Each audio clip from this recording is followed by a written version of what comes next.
Patty is 17 years old. It is November 1959, and she is sitting at the kitchen table in a suburb outside Columbus, Ohio, with a suitcase by the door. In her cardigan pocket, one size too large, worn that way all autumn, is a slip of paper with a name on it that is not hers. Her mother is speaking in a careful, even voice about a sick aunt. The neighbors across the street believe it. By number 2, you'll understand who this system was actually built to protect. It wasn't Patty. Number 12, the body you had to hide. The first rule did not come from a handbook, it came from the mirror. The moment the pregnancy was suspected, the body became evidence, and evidence had to be managed. Oral histories from women who lived through this period describe wearing oversized duffel coats well into pregnancy, heavy wool, voluminous enough to obscure the shape beneath. Some wore girdles far longer than was comfortable, pressing the body into a silhouette that still looked ordinary. Patty wore her school cardigan a size up all through October. She stood slightly sideways in the hallway. She stopped raising her hand in class. The stiff wool, the tight waistband, the books held deliberately in front of her. This was not vanity. The consequences of visible evidence were immediate. Schools expelled girls who were visibly pregnant. This was standard practice nationwide, not a regional exception. The body was not just a body. It was a social problem requiring a solution. The coat was not a fashion choice. It was a policy. But you could only wear the coat for so long. When the body became impossible to hide, the next rule took over, and it required the whole family. Number 11. The cover story. The story was practiced before anyone asked. In middle-class families across the country, the standard explanation was some version of the same 4 words: gone to visit an aunt. Sometimes there was a real relative in another city who could be trusted. Often there wasn't, and the lie had to be complete from the beginning. Patty's mother had already told the neighbor across the street that Patty was helping with a sick aunt in Columbus. The suitcase by the door looked like any other departure. N.J. Lindquist, writing about this period and citing oral histories, captured what women remembered decades later. The girls just disappeared. The cover stories were vague. Nobody questioned them because questioning them would mean acknowledging what had happened, and no one in the neighborhood wanted that responsibility.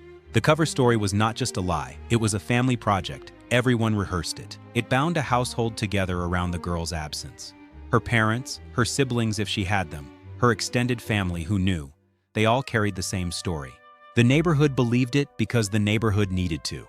When she arrived at the home, the rules changed shape entirely. Number 10. The name that wasn't hers. In some maternity homes during this period, residents were assigned false first names to be used for the duration of their stay. The roommate in the next bed did not know your real name. You did not know hers. The dormitory had identical doors, and behind each one was a woman who was officially someone else. The paper in Patty's cardigan pocket said Linda.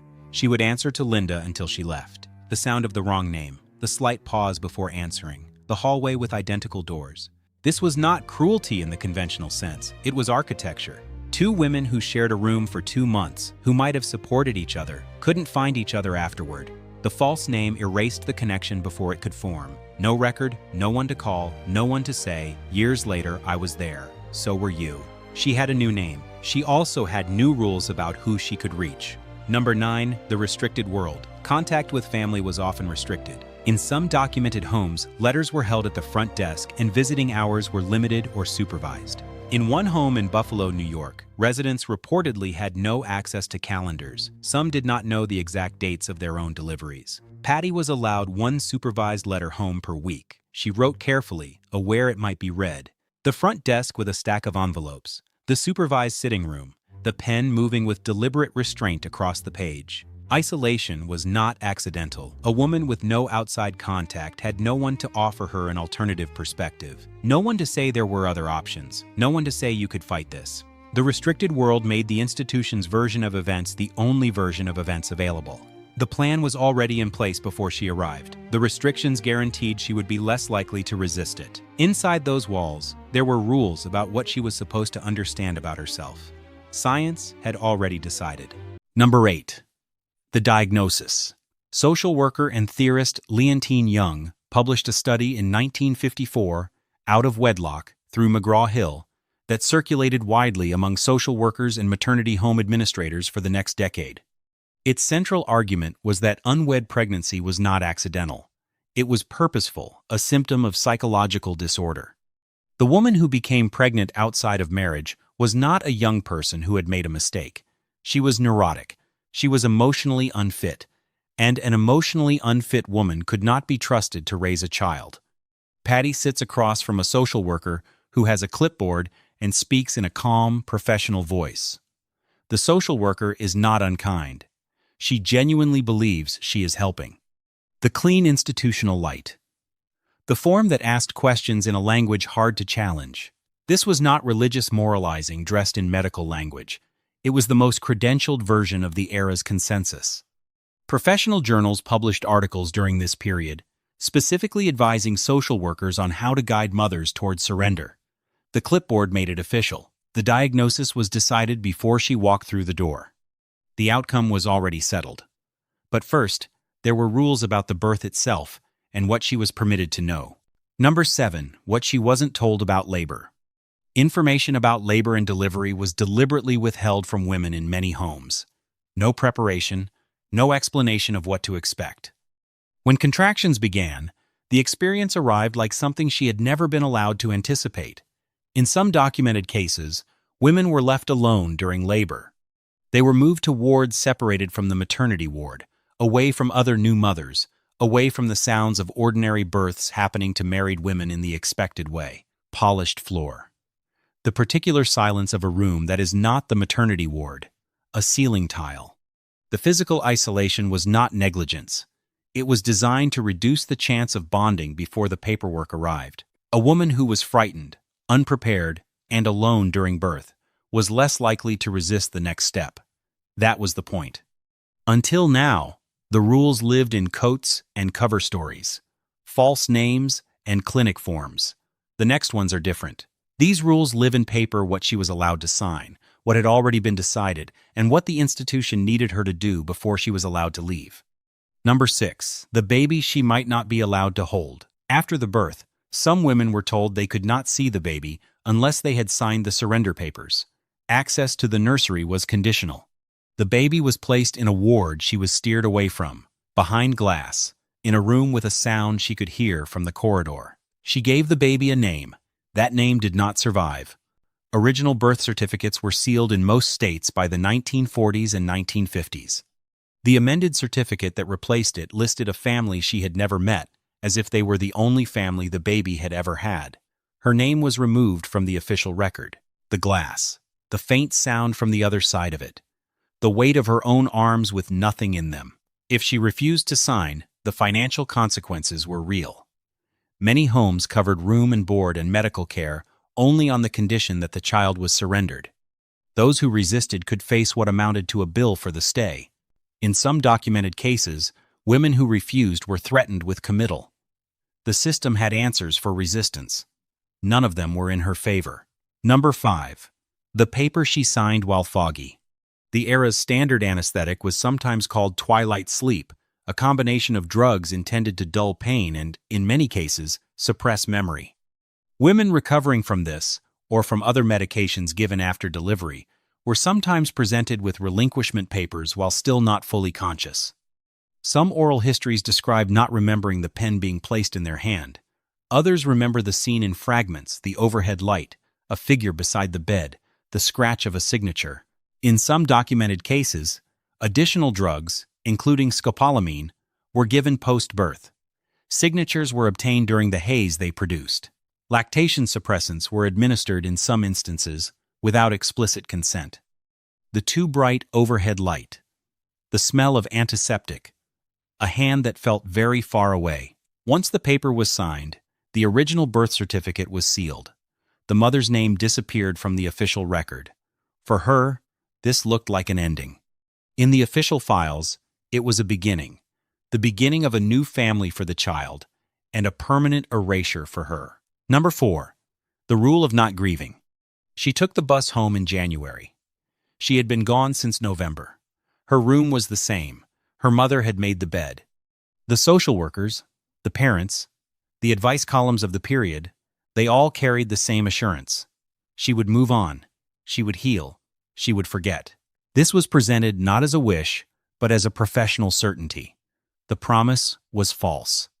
Oral histories collected for Ann Fessler's The Girls Who Went Away, published by Penguin in 2006, and documented elsewhere, record women who were still in silence about what happened to them at 70 and 80 years old, not because they had forgotten, because the rule of silence had never been lifted.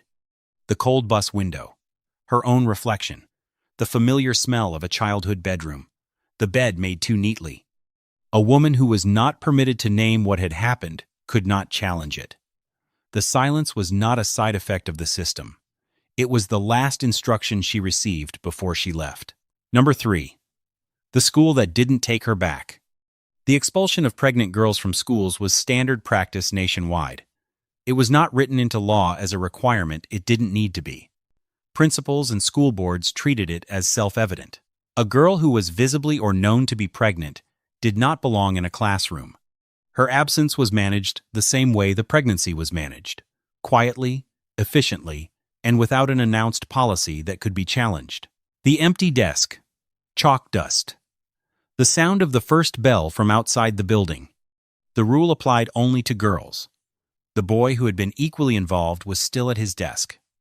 The rule had a gender, and everyone knew which one. It was not until 1971 that the Supreme Court ruled single pregnant students could not be expelled. By then, a generation had already been processed through the existing system. The expulsion rule cut off education. Limited credentials meant limited employment. Limited employment meant limited independence. Every rule in this countdown fed into the next. But the next rule explains the mechanism that held all of them in place. Number 2. Who built this machine? And why? Here is what the system was actually doing. By the mid-1960s, unwed white mothers in maternity homes were supplying up to nearly 90% of all non-relative infants available for adoption to white adoptive parents. This is documented in the work of historian Ricky Solinger. The demand came from infertile middle-class married couples applying through agencies. The supply was the girls being sent away to homes. The professional consensus that unwed mothers were psychologically unfit was not the cause of the system. It was the justification written afterward to explain what was already being done. The blank line on the amended birth certificate where the mother's name used to be. The sealed envelope in a file drawer. The racial dimension of this system was explicit and documented. Black unwed mothers were largely excluded from the maternity home network. They were expected to keep their babies because the adoption demand that drove the system was specifically for white infants. The homes, the psychiatric theory, the surrender rate, these were not neutral social responses to unwed pregnancy in general. They were a targeted apparatus built around a specific supply chain. Patty was not being rehabilitated. She was part of a supply chain. The baby she named was already expected by a family she would never meet. Which brings us to the rule that made all 12 of these possible. It was not written in any handbook. It was enforced by everyone at once. Number 1. You will forget this happened. They told her she would move on. Every institution in the chain delivered the same message. The social worker, the house mother, the parents, the advice columns that reached millions of homes each month. A publication of the period put it plainly. You cannot call your soul your own once you've had a baby without a marriage certificate. Another, in 1956, framed surrender as the moment an unwed mother had finally learned something. A 1,961 advice column called Women Who Kept Their Babies Practitioners of a Sick Kind of Love. The message to women who had already surrendered was the mirror image. What you gave up was right, and the way to honor that is to stop speaking of it. The quiet of a middle-class living room, a radio playing, a woman who has received no invitation to answer the question that was never asked, a drawer that is never opened again. The rule of forgetting was structural, not personal. The sealed birth certificate guaranteed the child could not find the mother. The amended certificate guaranteed the mother's name was legally absent. The cover story guaranteed the neighbors never knew to ask. The false name guaranteed that the women who went through it together could not find each other. Every earlier rule was a brick in this wall. Estimates suggest that as many as 1.5 to 2.5 million women passed through this system during the baby scoop era, from 1945 to 1973. Oral histories collected decades later show women still keeping the silence not because they had healed, but because the rule had never officially ended. Nobody announced when it was over. It simply became someone's private weight. The work of forgetting was the deepest rule. All the others lasted months. This one was meant to last a lifetime. Patty went home in January 1960. The slip of paper with the false name was left behind in a drawer at the home. Someone cleared it. She finished school, or she didn't. She married, or she didn't. She told her children, or she never did. The kitchen table was the same. The cardigan was put away. Some rules are written in handbooks and etiquette columns. Some are written in paper and sealed in files. The unwritten ones are the ones that last. If someone in your family lived inside a rule like this, a name, a drawer, a silence that was never explained, leave it in the comments. Subscribe, and follow us to the next hidden rule.